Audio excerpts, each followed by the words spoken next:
All right, this is Danny with the Crypto Show, and I'm doing another episode for the Non-Conformist series, but of course you already know that because you're here watching it. And I am very honored to have kind of a hero, actually. One of my very first introductions into crypto was when I joined the Crypto Show.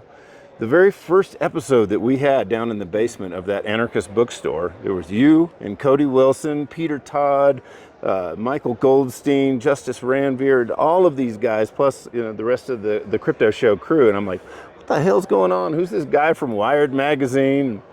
And I'd already known Cody.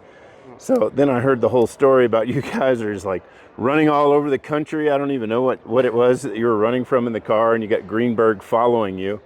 Like, how did you get into crypto, and what drew you to it and to become such a rebel? Well, thank you. This is Amir Taaki, by the way. Yeah, thank Yes. you for that.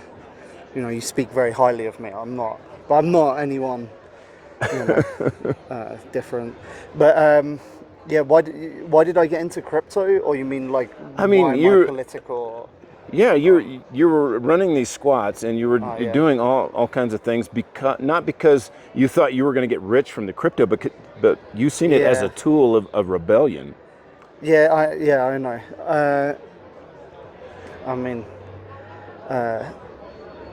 I made a bit of a mistake with Bitcoin. I should have been more wealth focused, but I was creating a lot of value. I created billions of dollars worth of value. I made a lot of people very rich. But yeah, so. Right. One of your implementations into Bitcoin as a Bitcoin developer was Libitcoin. Yeah. What exactly is that? And so what does it do for Bitcoin? That's the first alternative implementation of Bitcoin, and it's also the most performant. It's the fastest. It's like Bitcoin full node that syncs in under an hour. So that was created because a lot of the Bitcoin development is enclosed, and everybody now knows them as the Bitcoin Core kind of people, Blockstream, etc. And when that happens, people gatekeeping the development of the software, and we very early saw in 2011. What were the risks or the dangers of that? And we were like, we need to make our own Bitcoin software, as a counterbalance to, this clique, this group of guys that want to kind of control Bitcoin. So we made something, and we showed people that it's possible to make a Bitcoin that is much more performant, much more faster, better written, cleaner code, everything. Than the Bitcoin Core, And as you progressed after that, you start noticing that Bitcoin is being co-opted, and you started implementing things like dark wallet, let there be dark. Yeah, that's where the whole phrase "let there be dark" came from. And I remember when you did come down to Brave New Books. You guys were doing the ads for Dark Wallet and Ghost Gunner at the same time, and they were kind of the same vein. You would take the words of politicians and just use imagery to turn these ads into something that really, evoked this feeling of rebellion. Yeah, that was so fucking cool, man. I love that. Yeah, shit. It was a good time. Yeah, the Brave New Books. I loved the bookstore. It was amazing. Actually, our logo. That's that come from your bookstore. It came from Brave New Books. That's right. Yeah, on Brave New Books. We just stole the logo. Yeah. Cody was down there all the time, and he was really good friends with the owner, Harlan. Sometimes some of the, I always say, schizos are their own worst enemy. Yeah. So schizo, they can't be real, and then a lot of people are like, oh, why do you have an Illuminati logo? It's the all-seeing eye upside down. Yes, upside down, motherfucker. Is saying fuck the Illuminati, fuck you Illuminati. That's why we have it.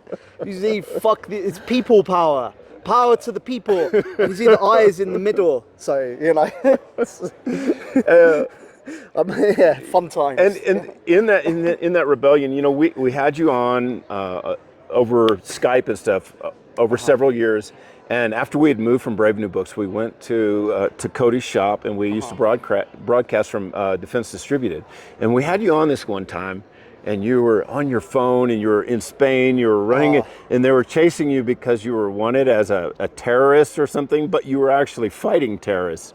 Tell me a little bit about that. When they were wanting you from, well, it was over the phone. We did it on the radio. It was pre-recorded for the radio, and you were like walking around. They were looking for you because you were fighting against ISIS. And yeah, I think I might have been in. I'm not sure. I might have been in London. I'm not. Yeah, I don't remember exactly where. Yeah, I can't remember that interview. But yeah, I was under house arrest for 1 year. It's crazy because I went to Syria, and I was like, oh, I'm gonna die. Basically, I was like, okay, I obviously it's like terrifying. You're like, oh, your death is imminent. I was like, the entire thing felt unreal. Like, but okay, I'm going into this. But I was like, okay, I can't stop myself. I have to do it. So I just felt myself like inextricably being pulled by the string of fate towards my inevitable destiny. I didn't die. Yeah. So, that's good. But a lot of my friends did die. So it was real. And, but anyway, I went through that experience, and it was kind of like, oh, you have looked death in the face, and you have, like, just knowing that, when, that danger comes, that you can face it, and that's like really empowering. That gives you strength. So like now it's like, I'm like, okay, if I die, so what? I don't care. Like, obviously I'm not going to throw my life away meaninglessly because I want to do something meaningful. But it's like, I'm not gonna.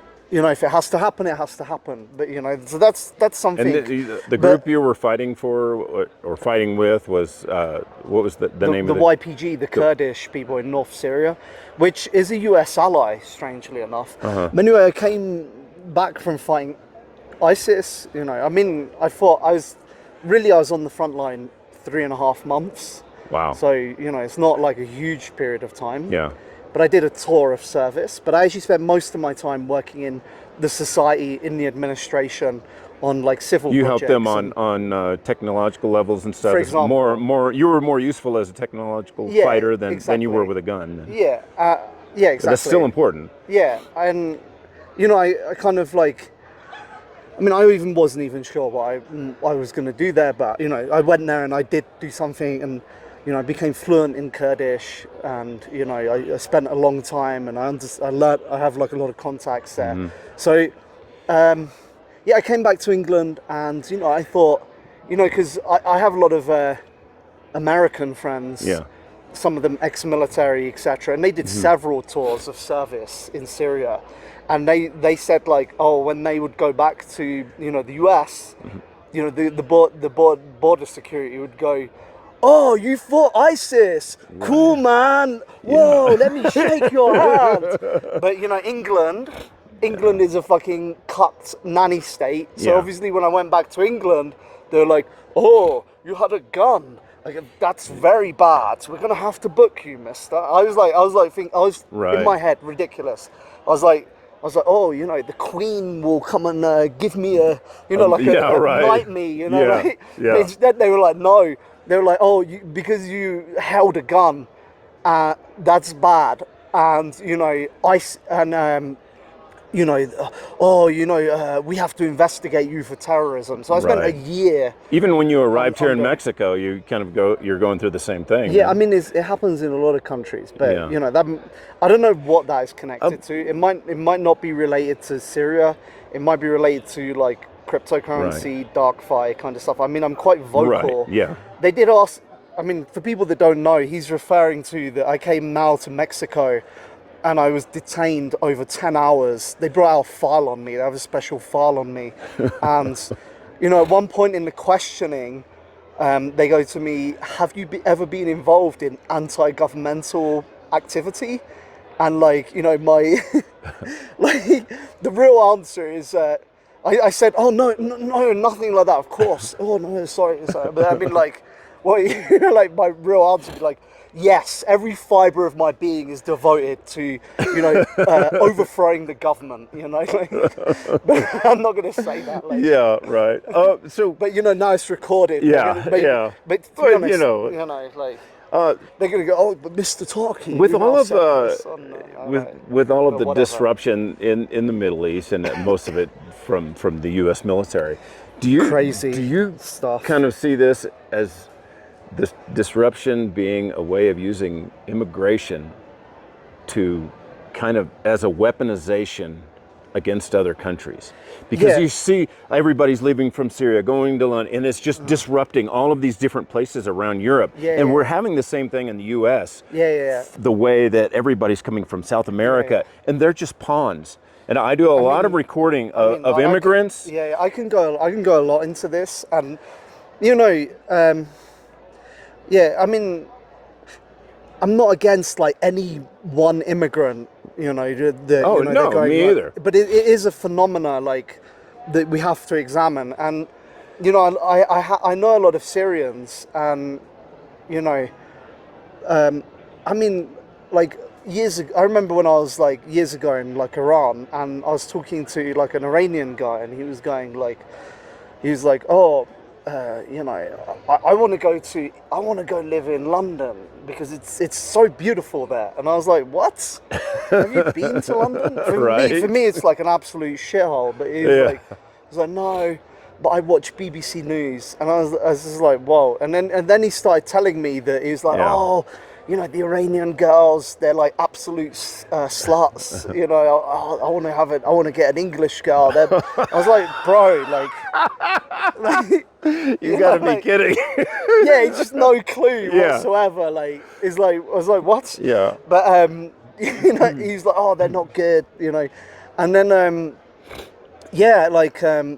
I mean, imagine you're in Syria, and you're a young guy, you're 20 or something, and you want to see the world, you want to travel. We all want to travel when we're young, and so they're like, oh, I want to get out of Syria. I mean, like, fair enough, but the problem is that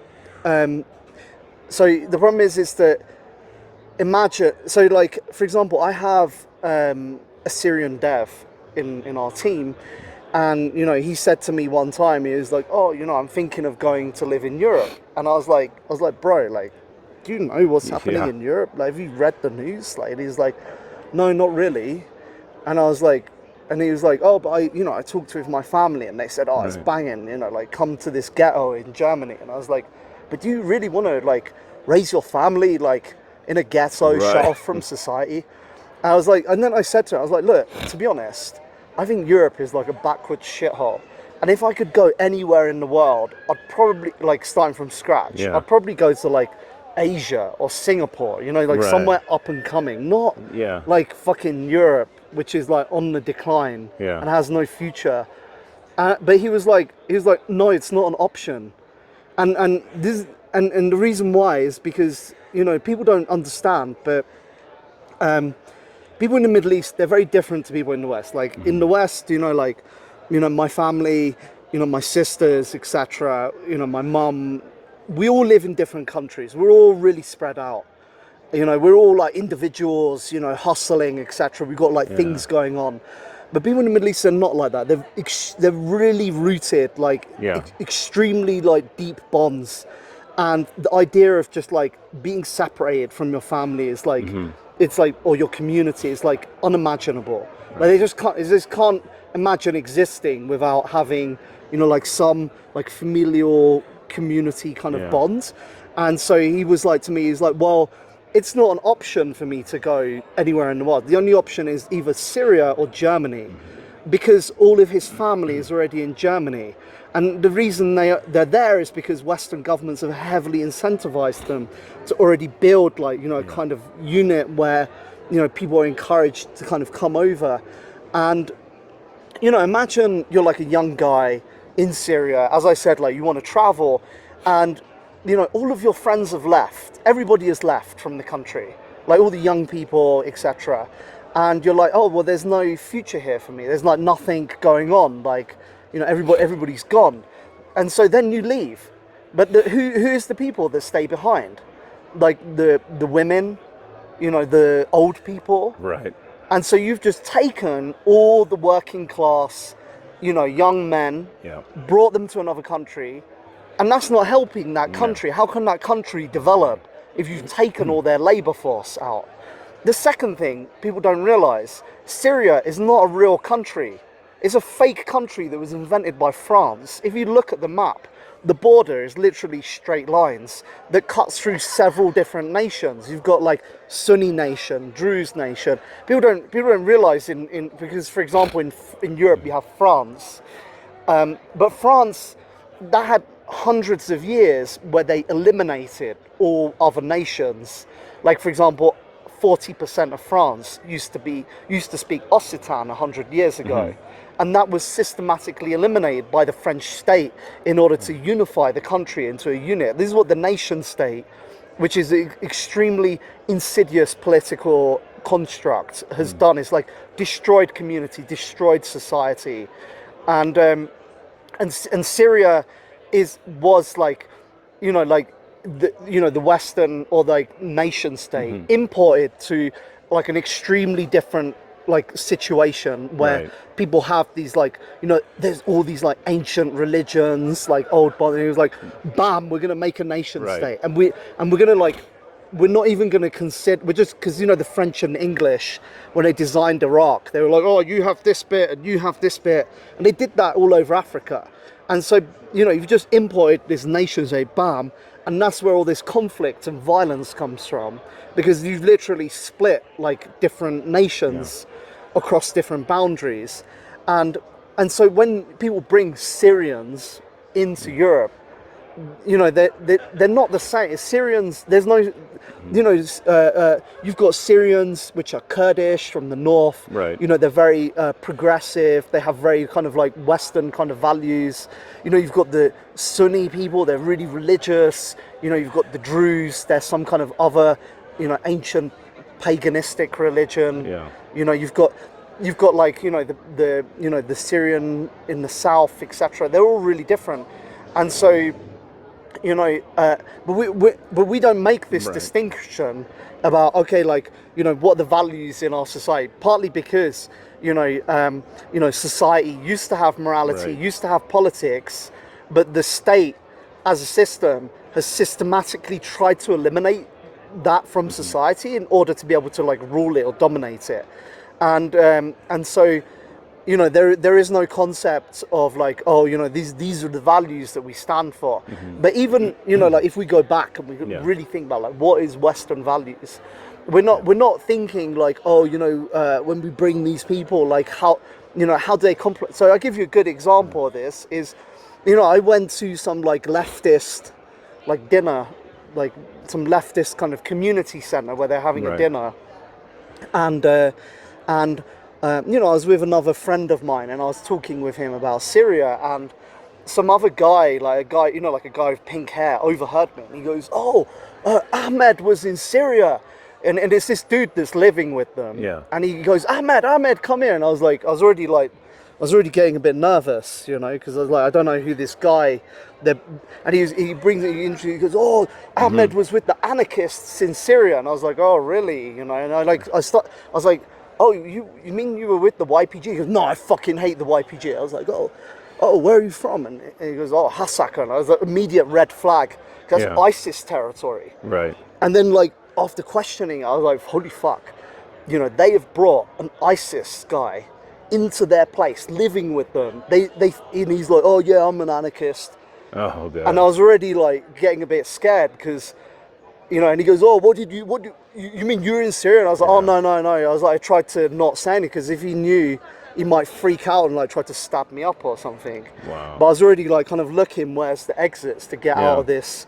But he started just ranting and he was going, oh, my brother died. For what? For jihad. I was like, that's like a good metaphor where you're literally bringing in people that are members of ISIS. Like ISIS is the most fucking savage, disgusting people. They literally, and this is a crazy thing, talking about US, like US used to have like everybody used to really respect the US. Right. Everybody wanted to be the US because they were like, oh, the US, you know, they build trains, they like create, you know, technology, you know, they're like really, you know, they're free society. And people were like, whoa, we really respect America. And that was like the soft power that America had. But America abused that power, not American people, but the CIA, the deep state, etc. Right. And like, you know, people, they don't see what America has been doing to the rest of the world. Right.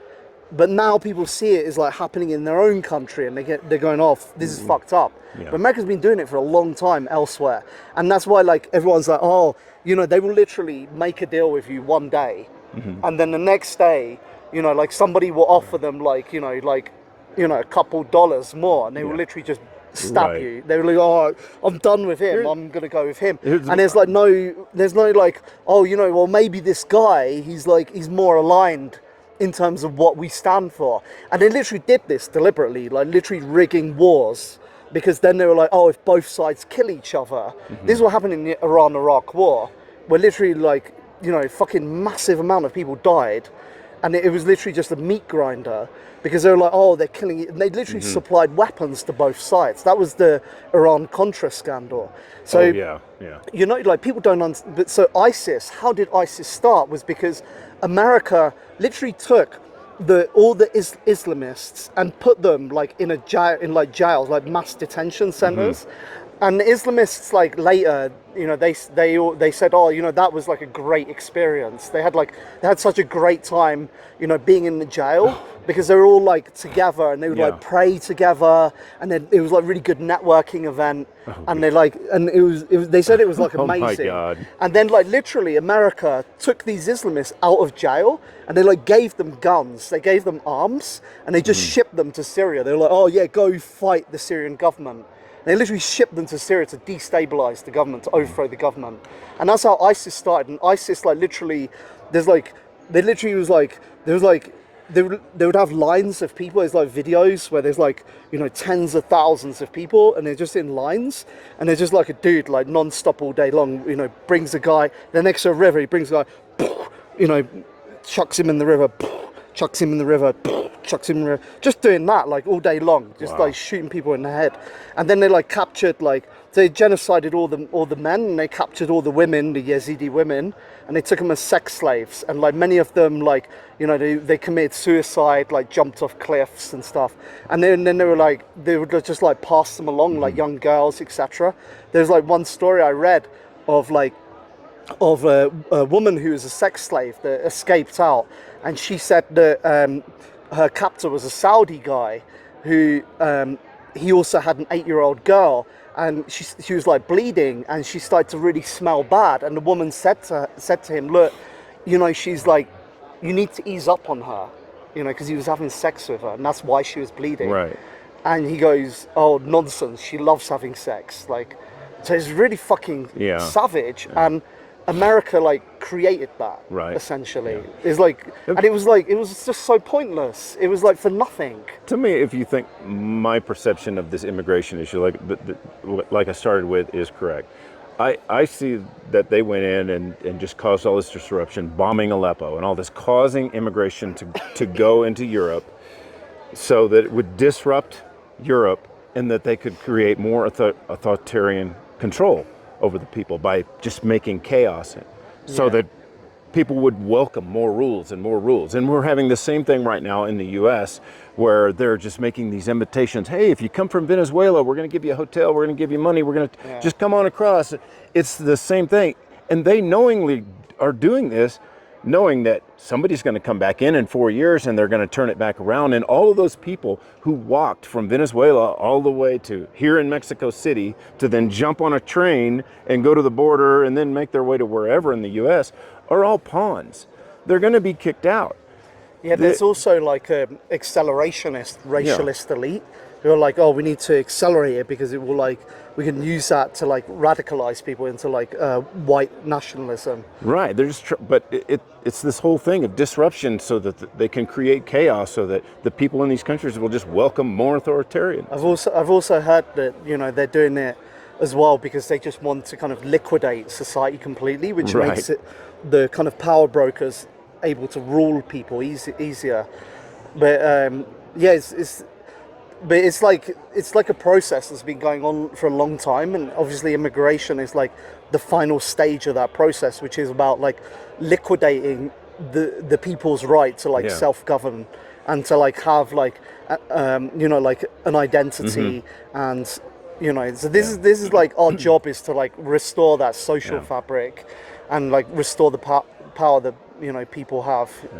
Yeah, I pay a lot of attention to the border here and on the U.S. And if you noticed when Trump was in office last time, they were sending them all to the border in California to create animosity there. And then when Biden gets in, they send them all to Texas to just create, because Texas is red, so they want to create an animosity against the left.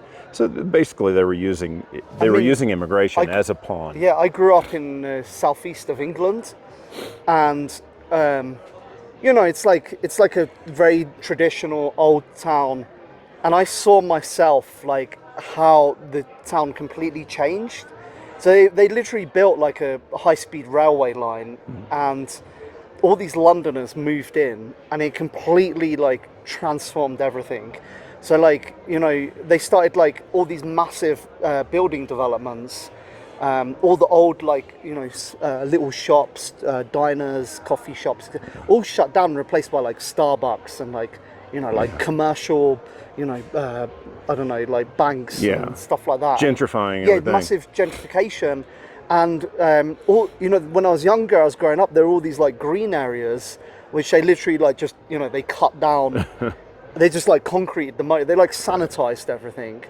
And it was the first time that I saw homeless people who but like native people from the area, but there were like homeless camps. I never saw that before. And that area of England is the area that voted the most for UKIP. Right.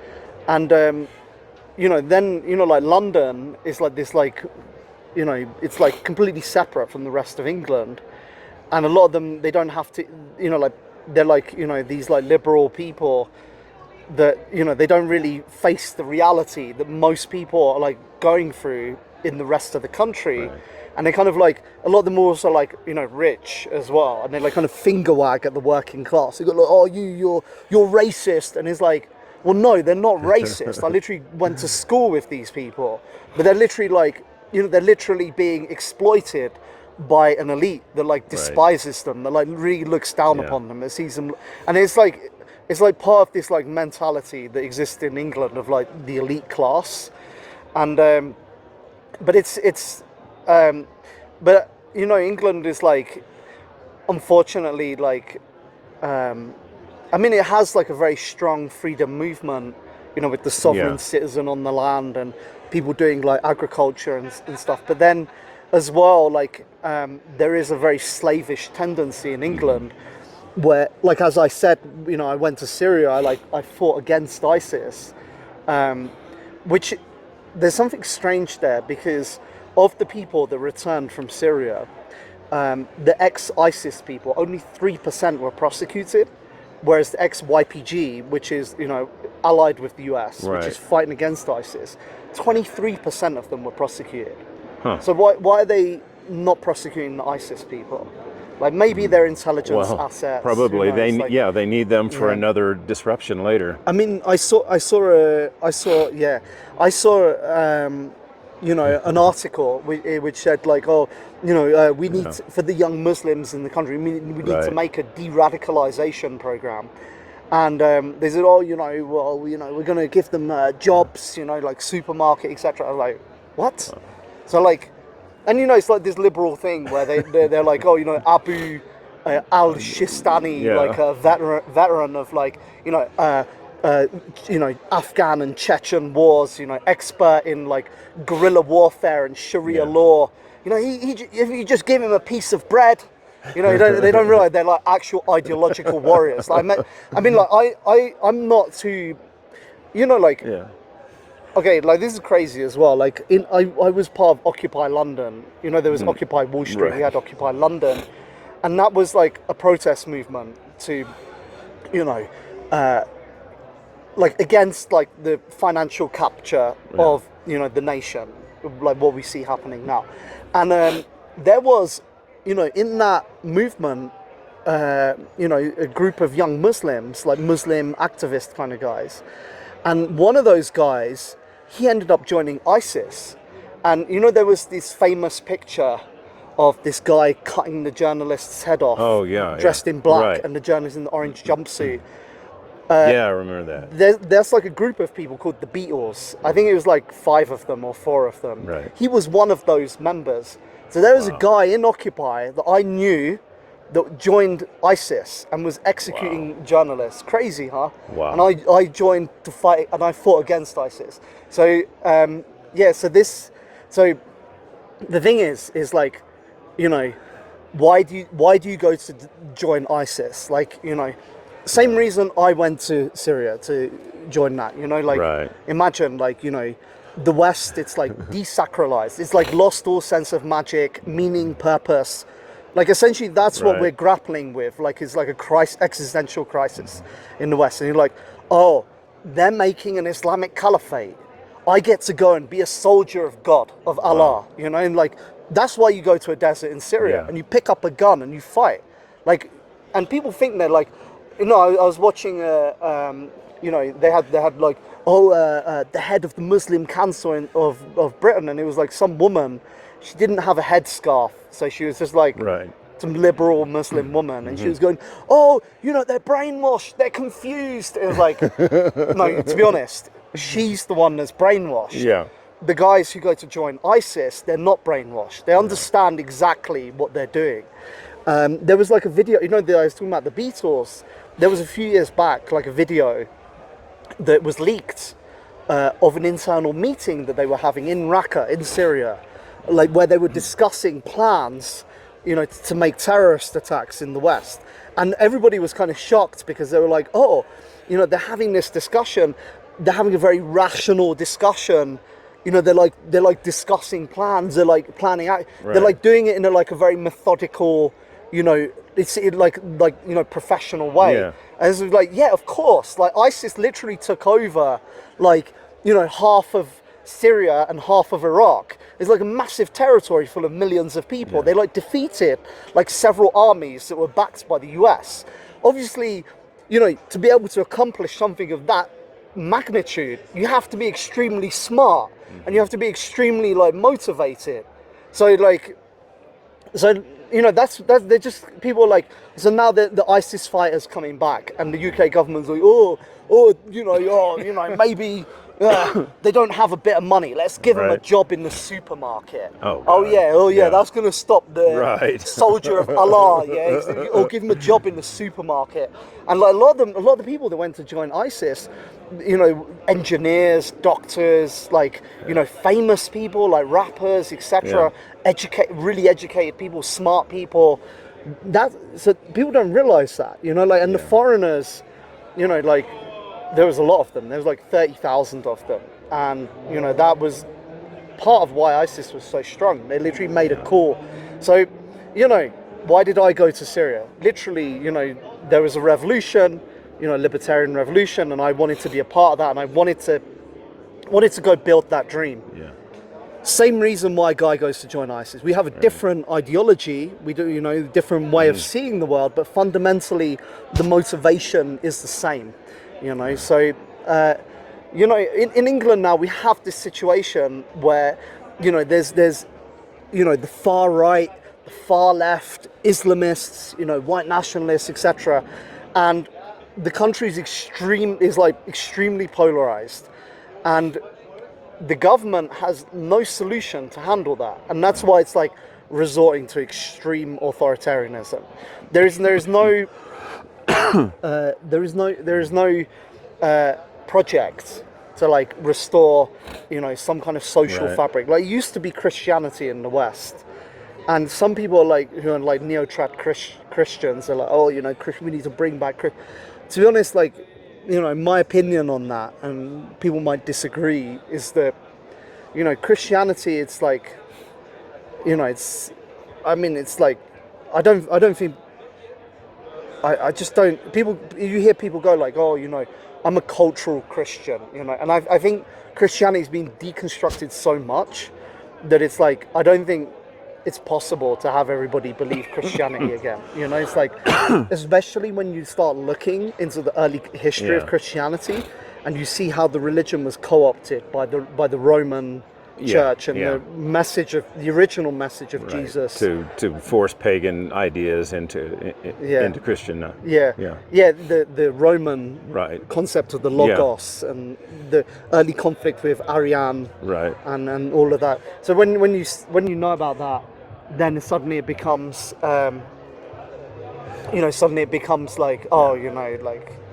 but then like I was talking to a friend and they said to me, like, Amir, you're looking at it the wrong way, because religion is not about like facts, it's about faith. So it's about believing. Before we run too long, I did want to hear about DarkFi. I'm sorry if I took you guys down a dark road, but that was great information. I love that. I just took a detour Danny, about we're just going to take off right where we took off before.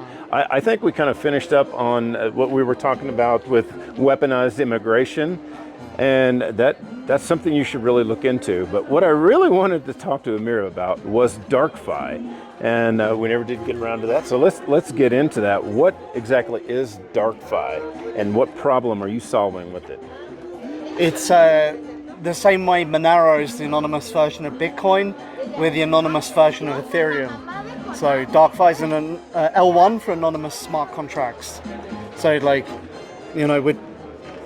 we've got like a few apps on there. Mm-hmm. We've got like the world's strongest anonymous chat, task messenger, world's first and only anonymous DAO with like full on-chain token weighted voting. We've got OTC swaps and anonymous payments. All right. So are they working? Are they currently working? Or? Yeah. Oh, okay. Cool. On testnet. All right. So that's like basically the apps that we're going to ship. And in the mainnet. We were having a conversation earlier, and you had mentioned a token. You're tokenizing this. How does that work? I can't talk about the token right now because we haven't finalized anything. Okay. So if I start committing to stuff and we change it, people will go like, "Oh, so DarkFi is basically going to be a platform. An anonymous platform. A blockchain. Yeah. Right. How does the messaging work? Because we're working on actually a similar messaging. We already have it. We're using it in a ZK Snarks. Is that Dragon? Yes, Dragon X, which it's a fork of Hush. So what Hush built, Hush Chat, and it's basically Signal, but it's transmitted on the blockchain. And so the message is encrypted on both ends, and the only identifier is a Z address. So you're just chatting back and forth, and to make it actually more usable, they moved it into the mempool so that the messages can go back and forth quickly without being cleared, without the transaction actually being cleared. But that's only 238 characters because of the encryption. So that's what we have. But it's like yours is pretty robust. You've got nicknames and all kinds of stuff. We only have like Z addresses. We don't have any way of doing all that. How does your messaging function? So we're not using a blockchain. There's like a peer-to-peer network. It can run over Tor, NIM. So you have full network level anonymity. You can make public groups. You can make private groups. You can have DMs with people. You can set a nickname. You can change the nickname to anything you want. So we can start building the Telegram groups we have now. We can start building on that's your messaging. The intention. Is it available now? Or? Yeah, it is. Okay. Yeah. It's still we don't have like all the features that Telegram has. Like right. But you have we're using it for our core community for several years now. So we have the public channels and the private channels and the nicknames and a lot of features. So you wanted me to go deep technically or is that too much? We'll explain. Maybe it just explains some of the functionality. Like, do you have marketplaces and stuff as well, or what all will be available? We don't have a marketplace yet. You don't have a marketplace yet. Yeah. But But like maybe people on the chat could do trading, maybe. Yeah, peer-to-peer trading. But we will make that eventually. We kind of want to stop expanding the features and the apps right now, so we can like just ship. Once we ship, we start iterating. And then we had, I talked with the Xano guys over there, and they are a default privacy, and they're building. They have confidential assets, but they don't really have EVM capabilities. Will you have like Ethereum style capabilities? Yeah, we will. Not EVM, but WASM. Right. Okay. And so like, is it on a blockchain, or these are just going to be website based? No, blockchain. It is. We have a blockchain. We actually have like a blockchain.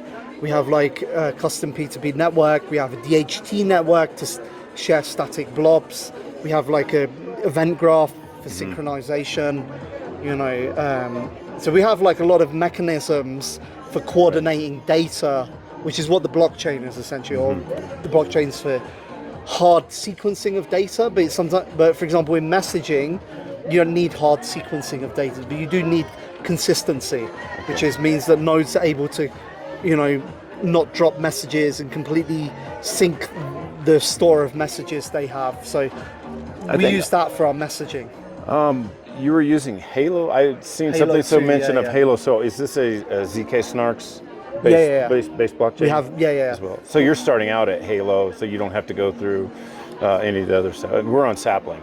So we haven't migrated from Sapling, and our developers are not wanting to go anything past that. Oh, well, of loss Sapling of has data. a trusted setup, so that's why we're using Halo too. That's why you're using Halo. Especially since, with Sapling, you do a trusted setup, and if you only have one type of application, one type of ZK proof that you use, then, you can do one really fancy trusted setup and that's it. But if for example, you've got blockchain like DarkFi, where people are deploying different apps all the time, then if there's a trusted setup, then it would mean that there'd have to be trusted setups every time a new application is launched or created, and an application might have many ZK proofs, not just one.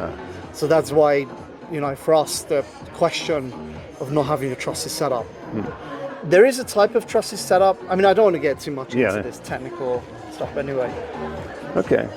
Yeah, I know. So we have a chain aggregator, basically, a chain creator like Komodo does, and we didn't have to do a trusted setup. It's all based off of the Zcash trusted setup. So. Okay, because you're just using the anonymous payments. Yeah, right. Because you're using them to make messaging. Right. Yeah, but there's still a trusted setup per Okay. se that happened, but it was Zcash that did it, not you. Right. What is the what's the target date for DarkFi? When can we? When it's ready. Yeah.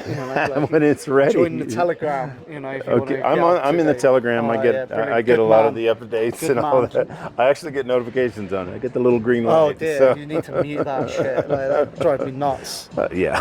All the schizos in there. Right. It's a great community precisely because we have the best schizos. The best schizo. That's what we value. Okay, and diverse, free-thinking individual. I say schizos. If people I want actually to say that endearingly because I myself, call myself a schizo. Are you looking for development people to contribute in the I was just going to talk about this triangle. Okay. Is pretty cool, because there's psychopaths, normies, and schizos. That's the triangle, and the schizos are immune to the psychopaths' manipulation, but the schizos are vulnerable to the normies who use social exclusion and you're not part of our safe spaces kind of stuff. But the normies are controlled by the psychopaths, the psychos. So it's like psycho control normie, control schizos, control psychopaths. So it's like rock, paper, scissors. We're the schizos. We're the schizo resistance. But you have to hold the triangle upside down, otherwise you're in the Illuminati. Like that. That's how we started off. Oh yeah. I could have used that. Yeah, Brave New Books. Wait, where is it? Oh, I need to turn it. Oh no, you said to do it upside down. Right. So I don't know which should be schizos. I don't know. Schizos normies and psychopaths. Okay. Final question: if somebody does want to contribute and take part in DarkFi, how can they do it? Okay, go to the DarkFi website. Step one, you know, you can join the Telegram.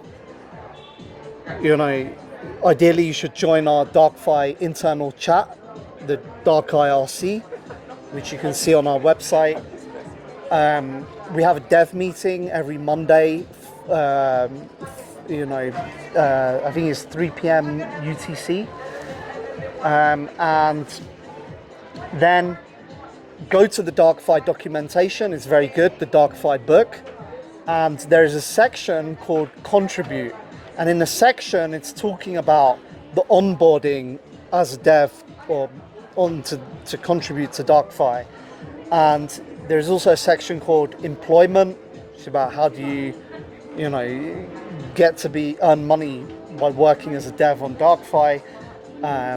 Because you believe in the project, but also you need to pay your bills, and you want to be part of something that is going to transform the industry. Is going to be something big and deliver the software that nobody else in crypto has made, because we're really charging into uncharted, unexplored territory.